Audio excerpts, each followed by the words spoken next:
Issue ora mismo. Issue pampubliko.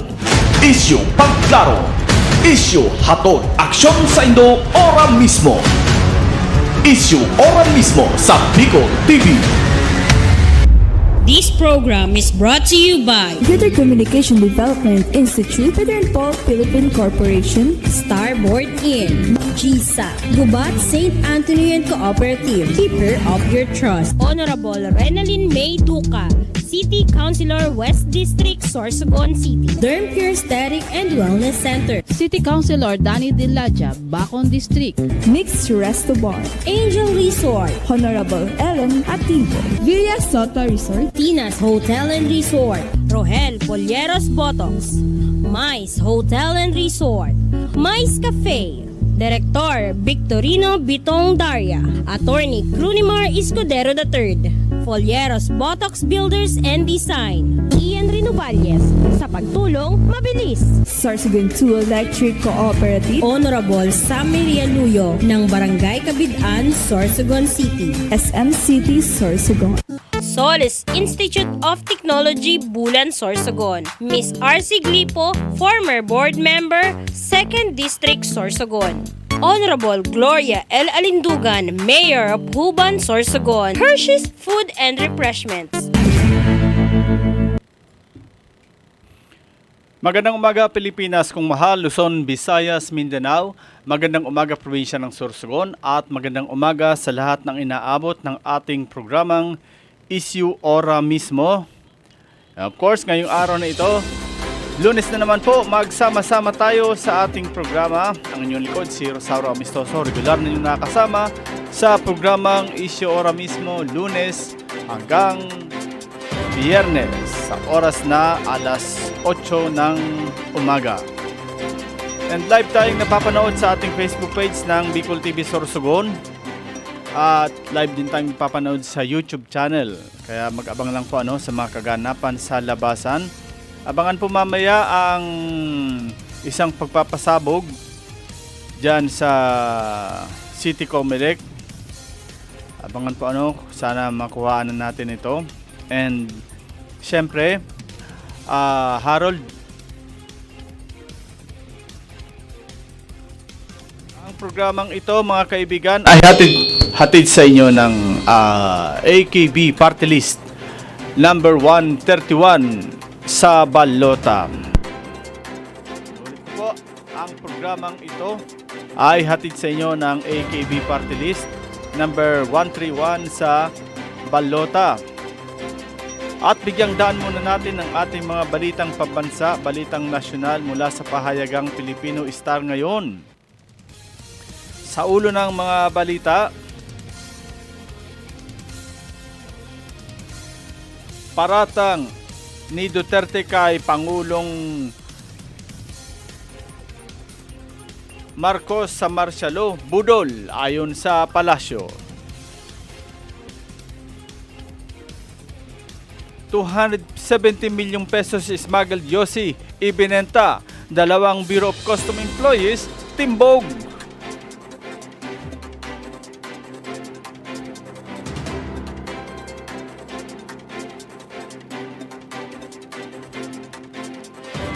Senado di pwedeng magpatawag ng special session ayon kay Senate President Chis Escudero.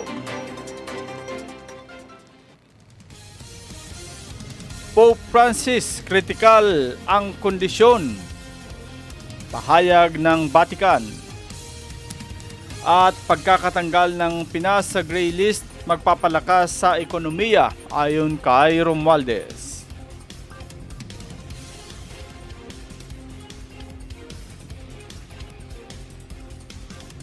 Sa ulo ng mga balita, yan po, hatid sa atin ng Filipino Star ngayon.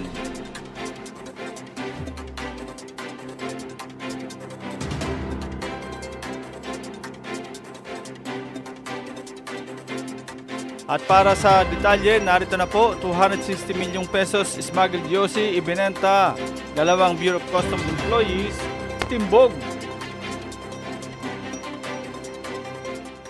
At sa detalye, Tiniyak ni Bureau of Customs or BOC Chair Commissioner Bienvenido Y. Rubio na may mananagot sa sandaling makumpirma ang mga impormasyon na ilang tauhan ng ahensya ang sangkot sa tangkang pagbebenta ng 270 million pesos na halaga ng smuggled na sigarilyo na nakumpiska sa Capas, Tarlac.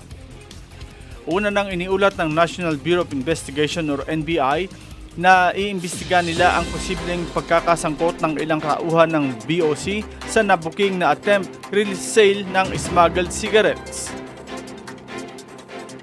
Samantala, sinabi ni Port of Subic Acting District Collector Mardon Fritz Broto na inatasan na ng Office of the District Collector or the ODC ang acting chief ng Auction and Cargo Disposal Unit na bumuo ng team at makipag-ugnayan sa NBI at sa local government unit.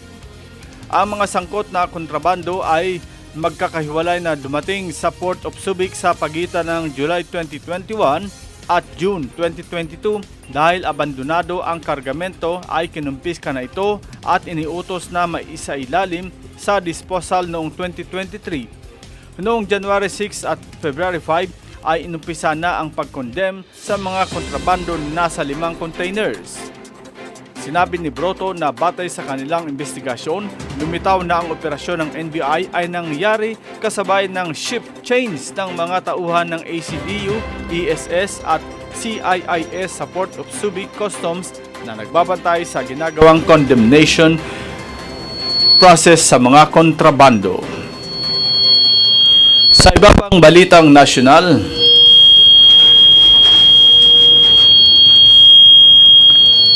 yan, may echo tayo. Sandali habang ina-adjust ang ating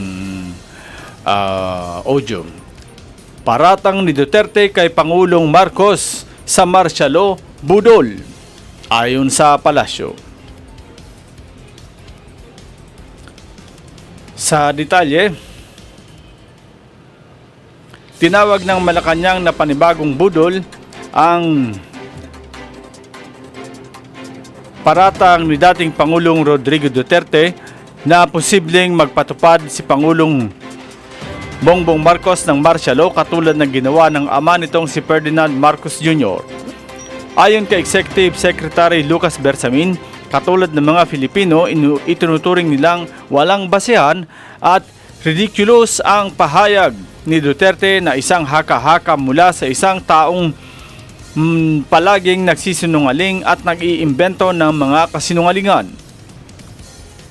Sinabi rin ni Bersamin na ang nasabing panluloko ay isa na namang budol mula sa isang one-man fake news factory. Tiniyak ni Bersamin na patuloy na igagalang ng Malacanang ang konstitusyon, susunod sa rule of law at irerespeto ang karapatan ng mga mamamayan. Idinagdag ni Bersamin na hindi nila gagayahin ang panggigipit na ginawa ng nakaraang administrasyon na ipinakulong ang mga kalaban at masaya pang inihahayag sa publiko ang pagpapapatay. Sa isang rally sa Mandaue City, Cebu, nitong Sabado, inihayag ni Duterte na maaari magpataw si Marcos ng martial law tulad ng kanyang yumaong ama para matiyak at mapalawig ang pananatili sa Malacanang.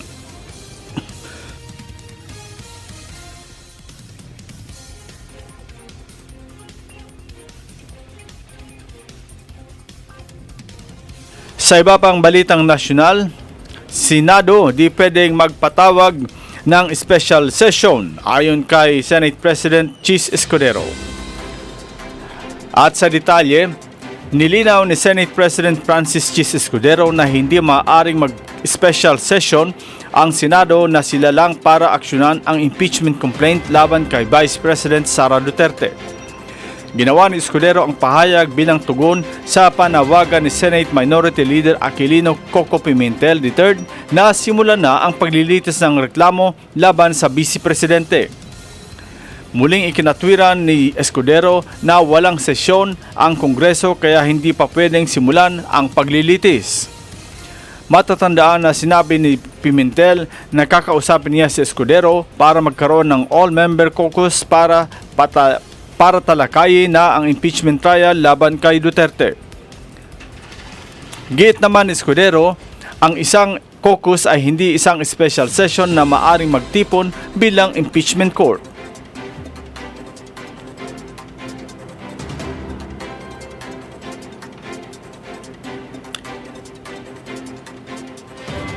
Sa iba pang balitang nasyonal, Pope Francis, critical ang kondisyon ayon sa Vatican. At sa detalye, patuloy na umaapela ng panalangin ang maimpluwensyang Catholic Bishop Conference of the Philippines or CBCP para kay Pope Francis matapos kumpirmahin ng Vatican na lumala ang kalagayan ng kalusugan nito at ngayon ay nasa kritikal na kondisyon dahil sa sakit na pneumonia. Sa naturang paskil, ibinahagi rin naman ng CBCP ang pinakahuling update sa kalusugan ng Santo Papa na inisyu ng Holy See Press Office dakong alas 7:07 ng gabi ng Sabado, Pebrero 22, oras sa Roma. Ayon sa Vatican, patuloy na nasa kritikal na lagay ang Santo Papa at nakaranas pa ng asthma-like as respiratory crisis na may prolonged intensity at nangangailangan ng pagkakaloob ng high flow ng oxygen. Kinakailangan din umanong isailalim siya sa blood transfusions matapos na makitaan sa kanyang blood tests ng thrombocytopenia na dulot ng anemia. Matatanda ang Pebrero 14 nang i-confine sa Gemelli Hospital sa Roma si Pope Francis dahil sa sakit na bronchitis, ngunit malaunan ay nadiskubring may pneumonia na ito sa magkabilang baga. At sa pinakahuling balitang nasyonal, balitang pambansa,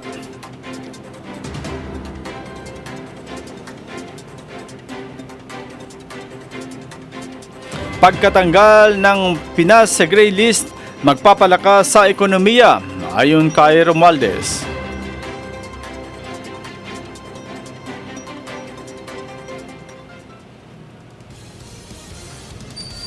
At sa detalye, pinuri ni Speaker Ferdinand Martin G. Romualdez si Pangulong Ferdinand Romualdez Marcos Jr. matapos matanggal ang Pilipinas sa Dirty Money Gray List ng Financial Action Task Force na nakabase sa Paris na pakikinabangan ng mga OFWs dahil bababa ang singil sa kanilang remittance na ipinapadala sa kanilang mga mahal sa buhay sa bansa. Ayon kay Romualdez, ang malawak na epekto ng pagkakatanggal ng Pilipinas sa gray list ay hindi lamang sa mga OFW kundi maging sa mga nagnenegosyo sa bansa. Itinuturing naman ito ng speaker bilang makasaysayang tagumpay ng Administrasyong Marcos na isa umanong patunay ng pagsusumikap ng bansa sa pagkakaroon ng integridad sa pananalapi, transparency at pandaigdigang pamumuno sa ekonomiya. Napasama ang Pilipinas sa FATF Gray List noong Hunyo 2021 o noong nakaraang administrasyon. Iginit din niya ang malaking ambag ng Kamara sa pamamagitan ng reforma sa lehislasyon sa pagpapalakas ng anti-money laundering at counter-terrorism financing framework ng bansa na kabilang sa pangunahing kondisyon para maalis ang Pilipinas sa listahan. Para sa larangan ng pagnenegosyo, tinukoy ni Romualdez na mapapalakas nito ang tiwala ng mga mamumuhunan, makakaengganyo ng foreign direct investment at mapapaigting ang relasyong pangkalakalan para maiposisyon ang bansa bilang premyadong economic hub sa rehiyon. Yan po ang kabuuan ng ating mga balitang pambansa, balitang nasyonal mula sa pahayagang Pilipino Star ngayon. Magbabalik mo inyong likod, makalisang ilang paalaala. Issue ora mismo. Issue pampubliko. Issue pangklaro. Issue hatod aksyon sa Indo ora mismo. Issue ora mismo sa Bicol TV.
Issue ora mismo.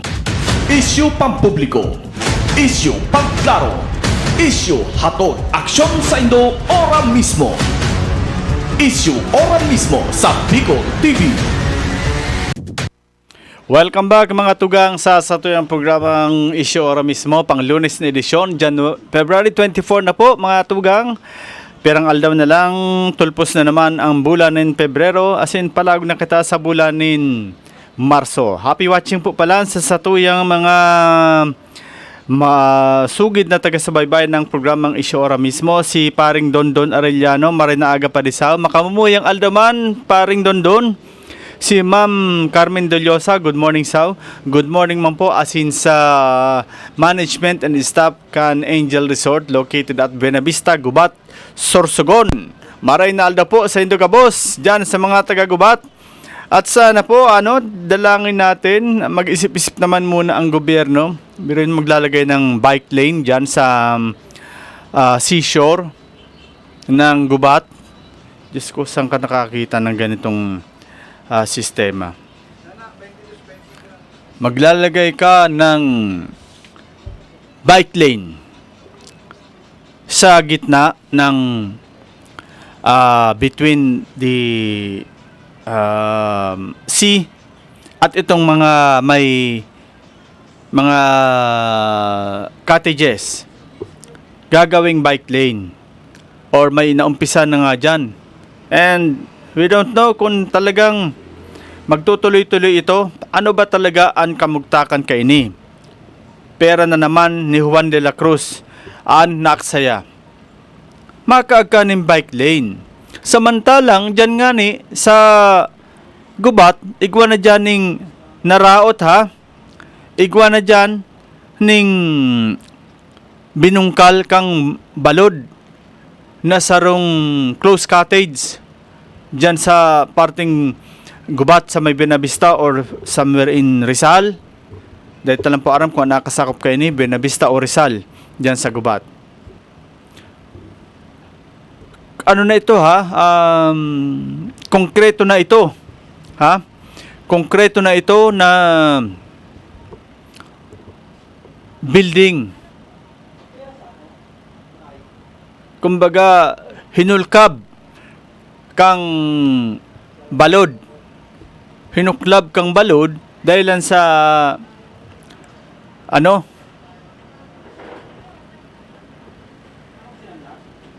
kusog kang balod. Tapos ngunyan, ang gigibuhan naman kang DPWH ba ini or LGU. Pero aram ko DPWH na igwa daw dyan ang ongoing na project na bike lane.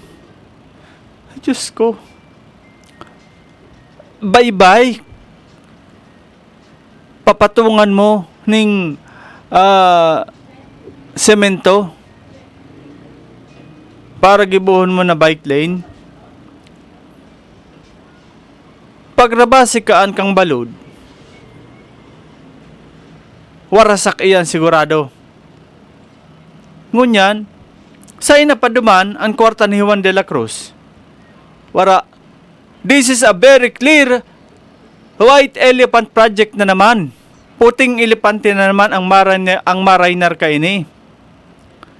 Imbis ko na ginamit na lang sa livelihood or kung ano man na pagkakaitaan kan mga pobreng Sorsoganon, ikakaag mo sa project na bike lane. Imagine that. Ang mga parabike, tawan mo ng dahil man kita nagkukontra sa mga bikers. Wherein, kung gusto magpahuway kan mga siklista, natuyo talaga dyan sa gilid kang dagat.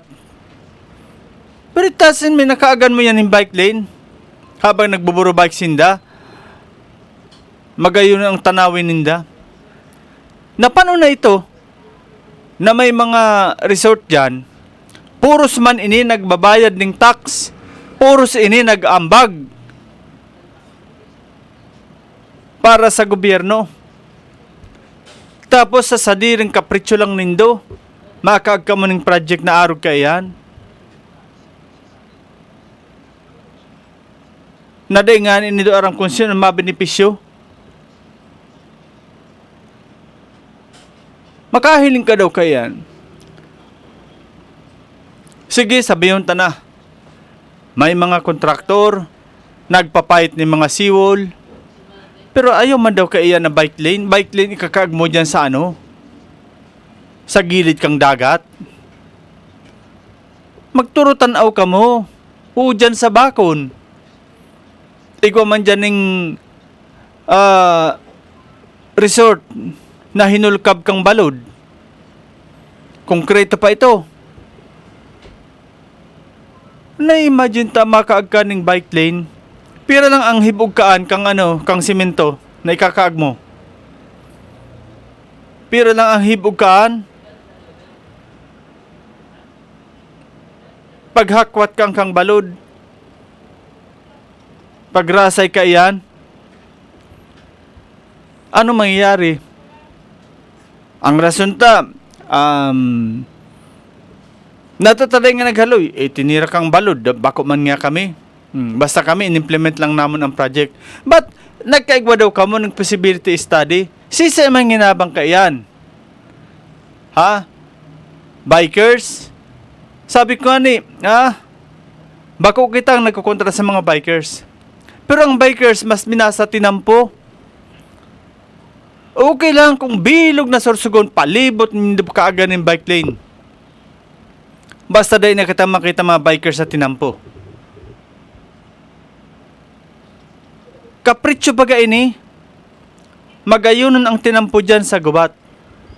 Nahiling ta, dyan nagbabaradla, kumapasiring ka, halik ka ngaya digdi sa Sorsogon City.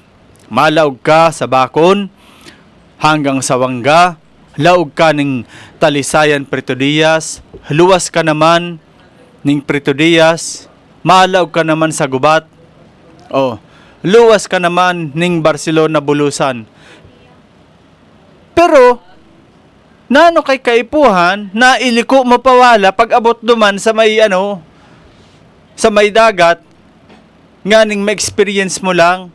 Samantalang dyan lang sa Barcelona, paglabay mo dyan, pwede ka na dyan magpahuway sa Dangkalan Beach.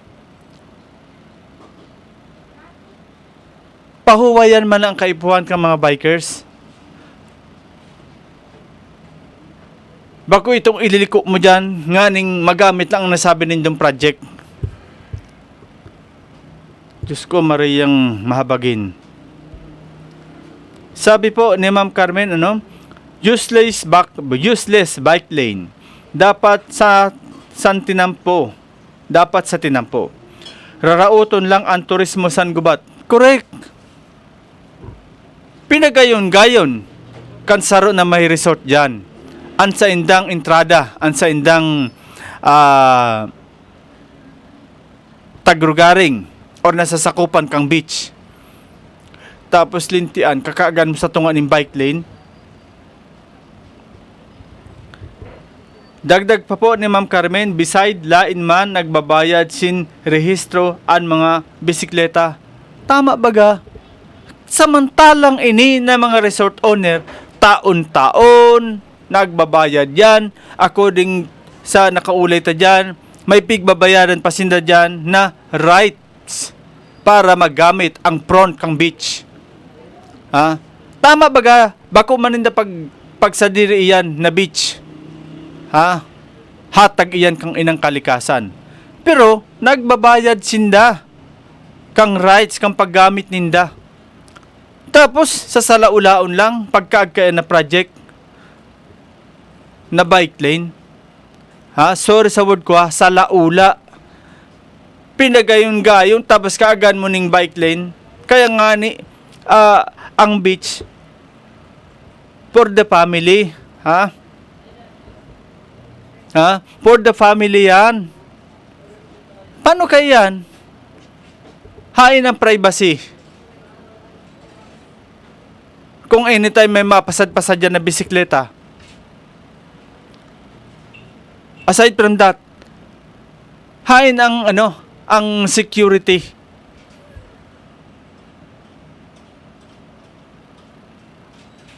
Kang mga kaakian.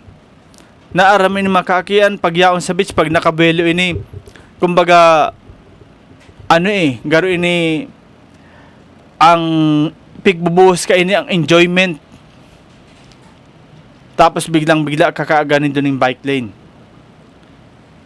Dagdag pa po ni Ma'am Carmen, they just waste government fund. They should use the fund for poor communities. Yung nga ni Ma'am pagsasabi ta kanina. Diyos kong mahabagin.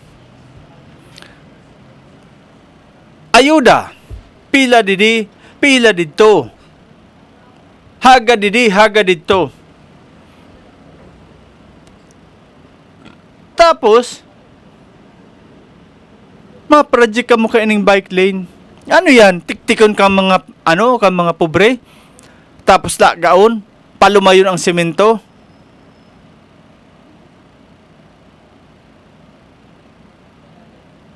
Hindi ipakita na kontento. Ka mga pahingo ragta na siwol na pagkaraag. Pati ining puro project na bike lane, titirahon pa niyo. Para lang magkakwarta ka mo. Tawi daw nindo ako ning feasibility study na masasatisfied ako. Kay maski ining mga pagsadiri dyan ning beach. Ha? Ako mismo ang maingganyan sa inda na ipadago siya ng project nindo. Tawi daw nindo ako. Aber, tamatabang pa ako sa indo kan pagpaliwanag. Pero dahil man ako nahiling digdi, dahil ako nahihiling na masasabi na talaga may ginabang ang lambang konstituentes.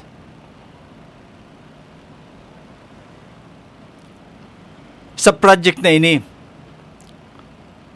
Masasabi na pag ini na dagos na project, dakulaon ini na benepisyo. Para sa mga gubat nun. Ini ikakaagnindo na bike lane. Kung ang kinaagnindo ka ini, ipatawag nindo ang mga kapobrehon o tabi man na ang gusto nindo na i-implement niya to. Na ang gusto nindo gibuhunta na livelihood para sa indo. Kay matabang kami. Matao kami ning pinansyal na ayuda. Na ang gusto nindo na pagkakitaan na maski pano mag-angat-angat lamang ang pagbuhay nindo. Maski pano mahiling lamang na may pag-asenso ka mo. Arog ko kayan. Bako itong bigyan tawan taman ning onraan mga bikers na magayonon ang pansain ng nahihiling habang nagpipidal-pidal sinda. Arog kayan ang rason.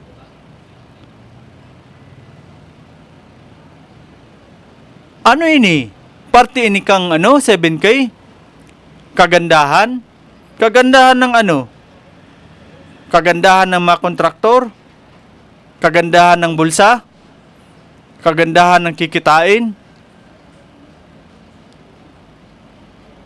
Niraot na nindon printera san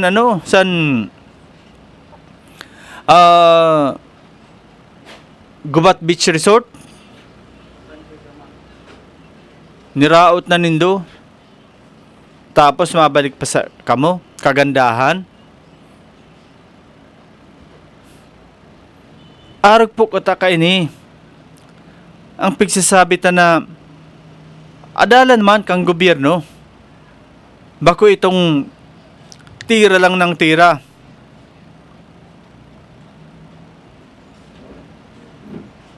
Bako itong Kisihoda, may maraot. Kisihoda. ano pa man. Basta ang importante, may kickback. May maibigay kami sa friend namin. May maibigay kami, may maiambag kami, ano man.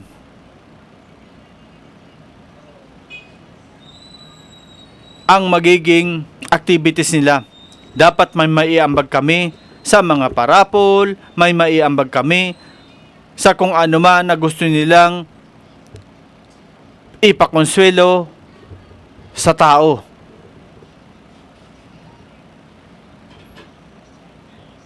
Bako na dagdipig irestoryahan, kung raoton tapaan kalikasan. Grabe na ang paghinguha kan mga beach owner dyan sa Binavista hanggang Rizal. Grabe ang paghinguha na Mapagayon. Grabe ang paghinguha na Malinigan sa Indang Beachfront. Ta siyempre, kaya nga ni pigbayadan, nagbayad kami ng 25 years up to hanggang perang years para mapagayon namon niyan. Si Simon ang madya na na parokyano, na customer. Kung ang beachfront naglalamiga sa ati. Ha? Si Simon mamuya dyan, magpasiring. Na ni dili lang mga ni nahawanan, dili lang mga ni nagkakaproduce ang mga ati. Tapos, agad-agad, bubutangan mo ng bike lane. Jesus, marasa pa. Kiko ng pasang project. Wala na kang mabutangan sa kwarta san gobyerno.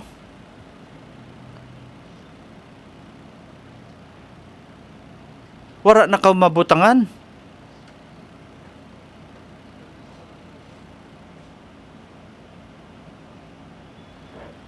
Wala na kamo. Nin maisip.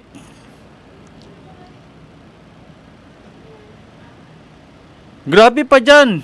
Ang simentohon na tinampo sa gubat. Natatadain hindi initirahon dyan. Pano? Ha?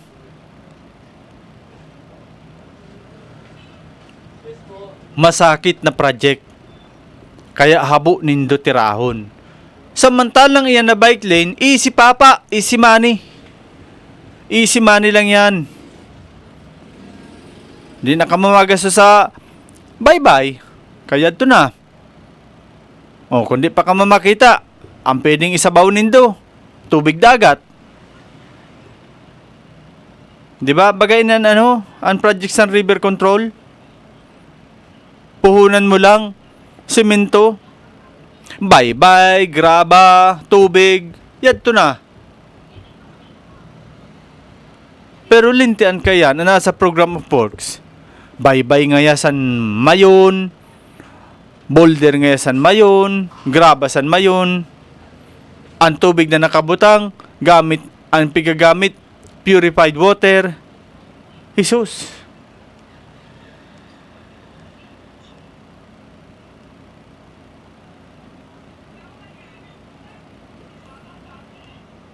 So, mahiling ta garo, iba ang sitwasyon. Iba ang dadalaganan kaini na project na ini. Basta po, para sa kuya, saro lang ang bottom line kaini. Kumita ang dapat kumita. Dahil na po kita magparasuruhay, iyon man lang ang bottom line kaini. Kumita ang dapat kumita, mabigyan ang dapat bigyan. Dahil na kita magpara isip pa kung sabi nga ni sisay ang dapat tawaning onra.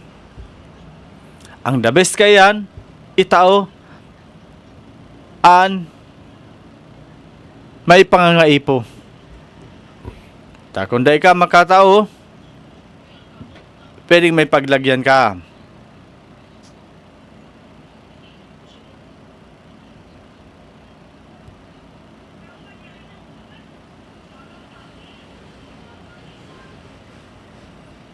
pwedeng mahali ka sa listahan ka mga kontraktor ninda.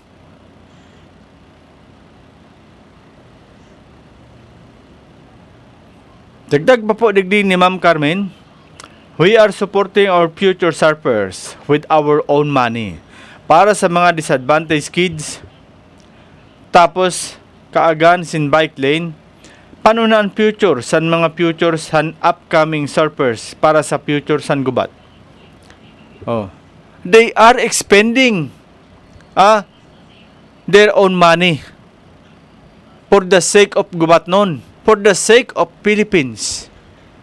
Naglalaban ini ng mga surfer na pigtitrain dyan sa Angel Resort. Nakikumpit ini sa ibang bansa, sa ibang lugar.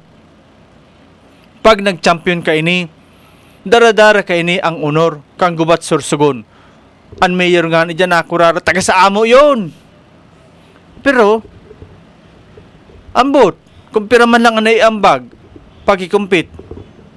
Pero dahil sa mag-agom na ini, si Mr. Selby, nan si Ma'am Carmen, si Mr. Daryl Selby, nan si Ma'am Carmen De Llosa, nakakumpit ini ng mga kaakian. Sinda ang nagagastos. Pag abot kay ni, nag-champion, lintian, makurtisikol sa mayor, sa mga kagawad, matawan ng citation, commendation, a piece of paper. Pero, kung bako sa mag-agom na ini, lain man po isinda, lain man po ini ng mga kakiaan na ini, makadayo kung sain. Beriin mo na lang ang pagdayo. How much ang gastos ka ini? Ha? How much ang gastos ka ini?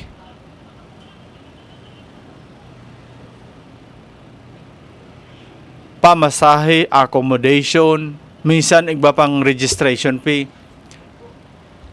Pero ang mag-agom na Daryl Selby and Ma'am Carmen De Llosa Selby ang nagsushoulder ka ini. Kan mga pangaipo. Tapos, masaklapon pa, ini na pigtitriningan ninda, kakaaga ng bike lane, nganing dito ninda parampahon ng mga surfboard, dito ninda ipaparampahon sa mga bike lane, ha? Base nangangarap sinda na gibuhon ining surfing board lane.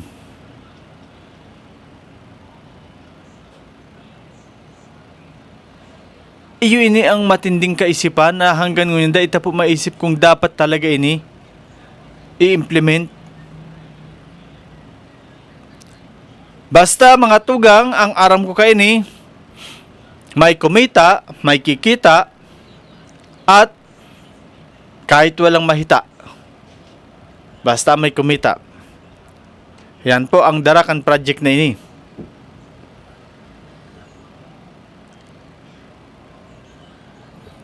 Pasensya na po sa mga tatamaan o sa tinamaan na. Lalo na po ang kontraktor, ang DPWH. Oh. Last Saturday, naghilingan kami ni Kap Arles Sanaban. Kinumusta ko ang tulay kang nagkukonekta kang Pamurayan Himaluto. Sabi, kumusta na Kap? Malangaya sir. Ito man ba nga gihapon? Nakatingga man gihapon? Wala man lang nga niya nadagdag na maski sarong inaposte. Hamak padat. Samantalang sa nagbisita dyan, si Mayor Esther Amor, linta na karasok-kasausan kawiwilding, kaal sa sambakho, para na makunik. Ay, in taon, ang Mayor Esther Amor, nagkikitay-kita, makabalyo lamang.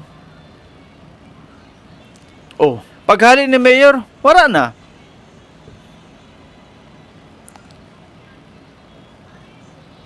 Wala na nangyari. Siring man dyan, sa Makabari, kung saan pa ito, may pinost. May pinost ini si Atty. Derco, ang kalaban ni Wowo sa pagka congressman dyan sa 2nd District. Oy, birthday pala ngo niyan ni Congressman Wowo Portes. Happy birthday, sir. Ining dakulao na tarpaulin ni Mayor Catleyaso na nagdadalagan bilang gobernadora kan probinsya kan Sorsogon. Yaon ini sa parting kabasaan na nga nito. Makatao, diri, pakitang tao. Ito naman. Niya, na-picturean ini ni Atty. Derco, tayaon man sa picture niya, halos kataning sang kay Ma'am Catleya. Utong barandilya baga sa sa tinampo, tong bakal na pigkakaag para nga maiwasan mga aksidente. Yaon duman nagkakaag ang dakulaon man na tarpaulin ni Governor Boboy. Kung barandilya ini, arog ka ini, tinakluban sa barandilya. Na which is, bawalunon po ini. Dahilan sa ang barandilya nga ni kinaag mo, para maprotehiran ang mga riding publics. Na kung in kaso, bigla may aberyan sa sasakyan, ibubudal duman sa kinaag mismo dyan. Hunin si stay. Calling the attention of DPWH according sa sa post ni Atty. Derco, according sa post ni Atty. Derco, calling the attention of DPWH. Insiste naman kay ni na kumbaga calling the attention para po ito halion tabawal nga ni an kayo siwas kan kabasan dito nang gayud kinaag sa sa barandilya. Niyan ka di pa nga siguro nahali san di pa nahali san DPWH. Nauna na magpaluwas nin Panaramon, ininauna ang Sorsogon.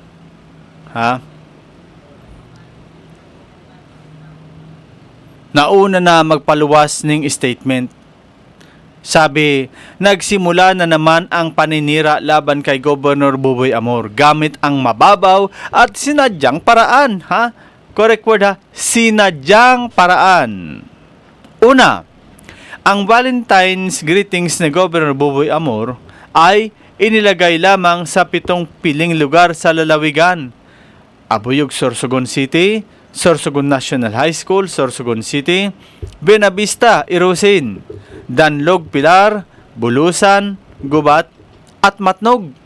7 lang Sabi digdi, ang billboard ay maayos na nakapwesto at wala sa anumang lugar na nakaharang sa mga kalsada. Ang larawan ni Gob ay nakangiti na malinaw na nagpapakita ng positibong mensahe. Sa ating pagsisiyasat, ang billboard na ipinost ni Atty. Cruni Escudero ay malinaw na sinadya. Ang ginamit na kukulamber ay bago pa lamang. Patunay na itinayo ito kamakailan lamang. Malinaw na lampas na ang Valentine's Day, kaya tanging paninira ang layunin nito. Wala ring pinapayagang tarpaulin na may kaugnayan sa 7K plus rollout na ipinapaskil kung saan-saan. Ang mga ito ay makikita lamang sa opisyal na pagpapaliwanag sa mga barangay officials at ipinapakita sa LED wall ng venue. Ito ay isang halatang paninira na napakababaw na paraan. Para sa mga nakakita o nakakakilala sa mga taong nagpatayo ng billboard sa kalsadang ito sa Barcelona, mangyari pong ipagbigay alam sa page na ito. Di ba? Ito ang kapaliwanagan na parang ang dating nito gumawa ng sariling multo si Atty. Crony Escudero. Di ba? Sabi nila, sariwang-sariwa pa ang Coco Lambert na ginamit. Siyempre, kung kalalagay lang yan, sariwa talaga. Pero ang lumalabas dito na usapin, yung billboard, kagagawa ni Atty. Crony Escudero. Sino ba naman mag-aabala niyan kung ikaw si Atty. Crony? Mapaprint ka ng tarpaulin, then ikakaag mo dyan, para lang raot ng sigaw boboy. Sus Maria Josep.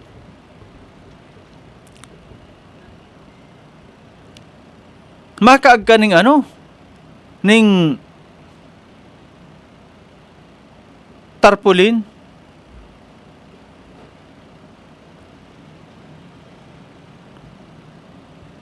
Magastos ka ning dakulao na tarpaulin.